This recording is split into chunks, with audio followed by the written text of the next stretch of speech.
Bismillahirrahmanirrahim. Assalamualaikum warahmatullahi wabarakatuh.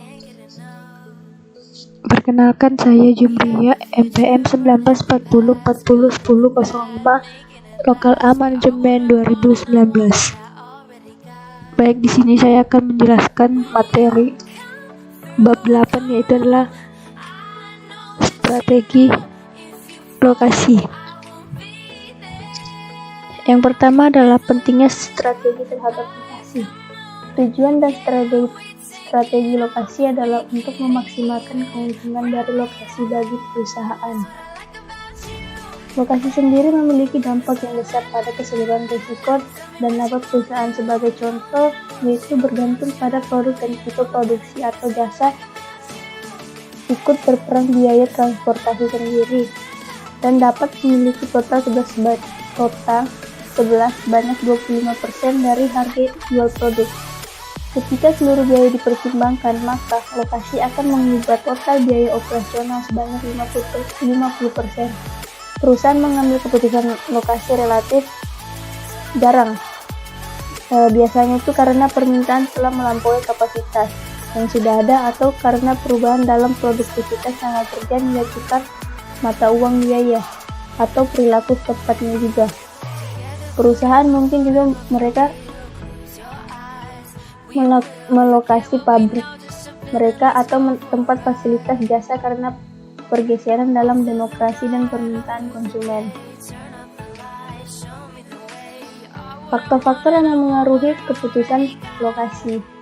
Yang pertama adalah produktivitas tenaga kerja, yang dimana ketika memutuskan suatu lokasi, manajemen akan tergoda dengan area yang memiliki tingkat upah yang rendah, namun tingkat upah tidak dapat dipertimbangkan oleh mereka sendiri.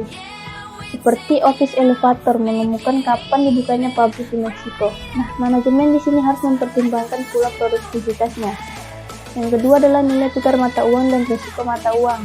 Meskipun tingkat upah dan produktivitas akan membantu suatu negara terlihat ekonomis, tapi nilai tukar mata uang yang tidak menyangka akan tabungan. Kadangkala perusahaan dapat mengambil keuntungan atas nilai tukar mata uang, khususnya dengan lokasi atau mengekspor ke negara lain. Yang ketiga adalah biaya. Biaya ini terbagi menjadi dua, yaitu biaya berwujud dan biaya tak berwujud. Biaya yang berwujud adalah biaya-biaya yang sudah diidentifikasi dan diukur secara tepat atau persis. Sedangkan biaya yang tidak berwujud adalah kurang dapat dihitung kuantitasnya dengan mudah, misalnya kualitas kehidupan dan pemerintah.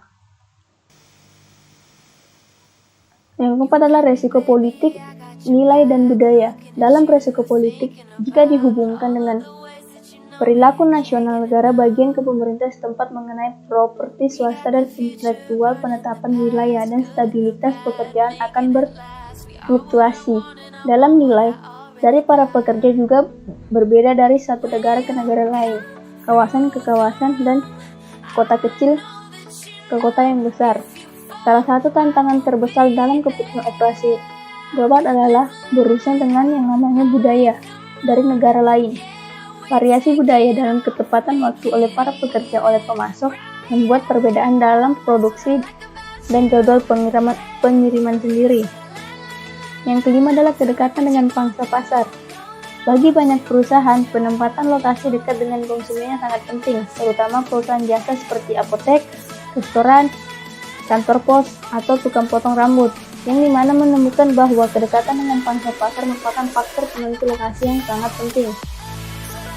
Yang keenam, kedekatan dengan para pemasok. Lokasi perusahaan dekat dengan bahan mentah dan para pemasok karena yang pertama adalah cepat rusaknya, yang kedua biaya transportasi, dan yang ketiga adalah ukuran yang sangat besar. Yang ketujuh, kedekatan dengan para pesaing atau kelompok. Bagi perusahaan manufaktur atau jasa, keduanya juga ingin lokasi kadangkala mengejutkan dengan para pesaing. Kecenderungan ini dimakan dengan pengelompokan. Sering terjadi karena sumber daya utama ditemukan dalam kawasan tersebut. Metode mengevaluasi alternatif lokasi terbagi menjadi 4. Yang pertama, metode peningkatan faktor, yang dimana metode menentukan lokasi yang menambahkan objektivitas ke dalam proses mengidentifikasi wilayah yang sukar untuk dievaluasi. Yang kedua, analisis biaya volume lokasi untuk membuat perbandingan ekonomi dari alternatif lokasi itu sendiri.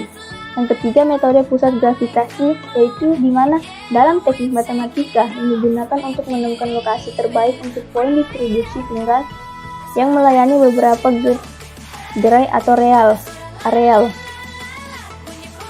Metode selanjutnya adalah metode transportasi, yang dimana suatu teknik untuk memecahkan kelas dalam permasalahan programan linear. Selanjutnya ada strategi lokasi jasa, terbagi menjadi 6. Yang pertama, daya beli konsumen pada area yang dituju. Yang kedua, jasa dan gambaran sesuai dengan demografi konsumen pada area yang dituju. Yang ketiga, persaingan dalam area.